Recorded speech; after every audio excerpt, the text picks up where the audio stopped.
নিয়ে আসছি আপনাদের কাছে। এই যে চিংড়ি কটা আছে, কটা ভাপে দেবো, এত চিংড়ি আমার লাগবে না। পটল দিয়ে বাটা দেখাবো, সাথে দেব লঙ্কা, রসুন, একটু পেঁয়াজ দেব, আর কিছু পরিমাণে কালো জিরে দেবো, একটু হলুদ দেবো, লবণ দেবো। ব্যাস, আমার এই কটা হলেই চিংড়ি বাটাটা রেডি হয়ে যাবে। এই কটা আমি এখন সব ভেজে নেব। আর এটা এই যে মশলা করেছি, পুরো একটা নারকেল কুড়িয়েছি এর মধ্যে করে, এটা কিছু ভাপে দেবো। আমাদের বাড়ি আজকে মেহমান আছে, অনেক ভাগে রান্না হচ্ছে, আপনাদের দেখাবো সব। এই 3টে চিংড়ি হলে আমার এই পটল ভাপেটা পুরো ভেজে নেবো। সব চিংড়ি দিয়ে পটল দিয়ে এগুলো ভেজে নেবো। এখন কেটে ধুয়ে নিয়েছি, একটা সুতো মতো থাকে ওইটাও বের করে নিয়েছি। এবার এই যে কালো জিরে কটা দিয়ে দিচ্ছি।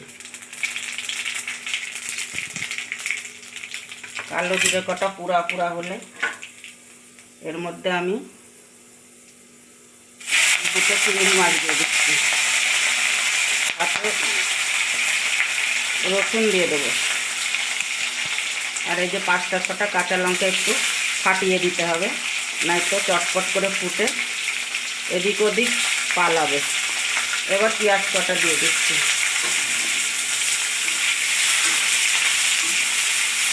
দুটো তো হবে, নাড়াতে দেবো। এই যে এই কটা সাথে এই কটা ভাজা ভাজা হলে আমি পটল কটাও এর সঙ্গে দিয়ে দেবো।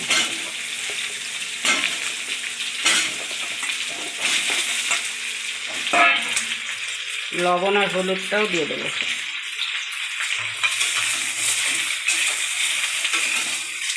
সব কটা আমি ভালো করে ভেজে নেব। ভাজা হয়ে গেছে, এর মধ্যে আমি একটু ধনে পাতা দিয়েছি আর এক টুকরো আদাও দিয়ে দিয়েছি। ওইটা আপনাদের দেখানো হয়নি, এই যে আদাটা, এক টুকরো আদা দিয়েছে আর ধনে পাতা দিয়েছে। এটা আমি এখন মিক্সচারে করে পেষে নেব। এই যে মিক্সচারে আমি সুন্দর করে মোলায়েম করে নিয়েছি।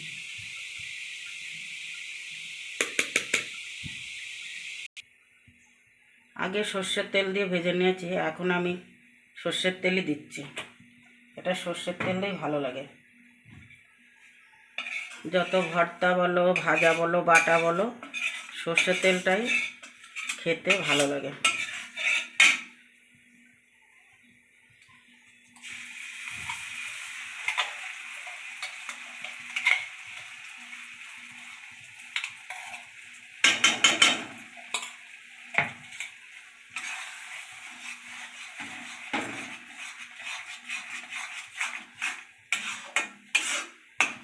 এটা নাড়তে নাড়তে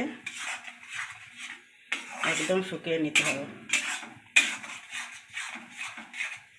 আর দেখবেন দিয়ে লবণ, ঝাল লবণ ঠিক হয়েছে নাকি, যদি লাগে আপনারা আবার একটু দিয়ে নেবেন।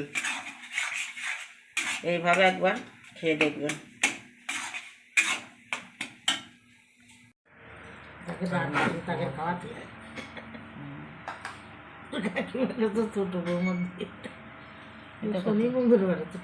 রেখে দাও, এর মধ্যে রেখে দাও।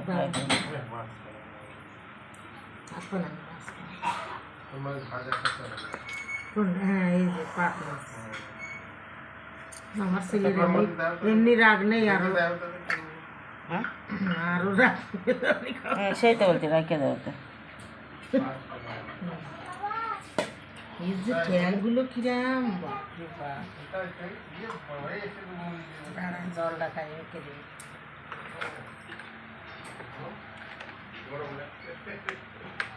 মনি ফ্যান।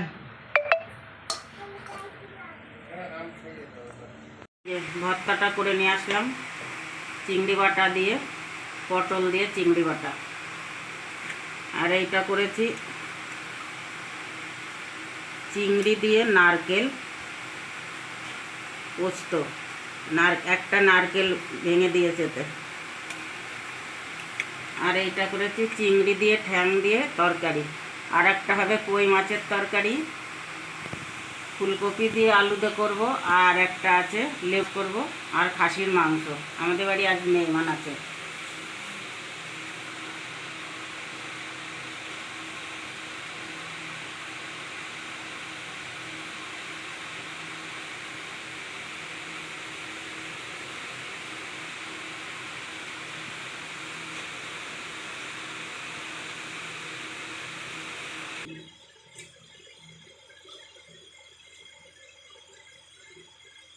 খেতে এত ভালো হয়েছে, এভাবে বাড়ি বানিয়ে খেয়ে আমার তো একদম খুব খেতে লাগে গেছে এটা দেখে।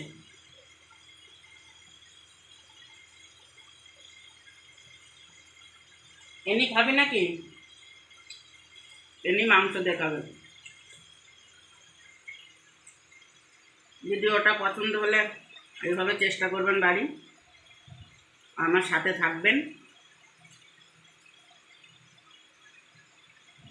লাইক শেয়ার কমেন্ট করবেন। তো এই ভর্তাটা আপনারা এইভাবে বাড়ি বানিয়ে খাবেন একবার, খেতে খুবই ভালো হবে। আর আপনাদের যদি রেসিপিটা পছন্দ হয়ে থাকে অবশ্যই লাইক শেয়ার কমেন্ট সাবস্ক্রাইব করে দেবেন।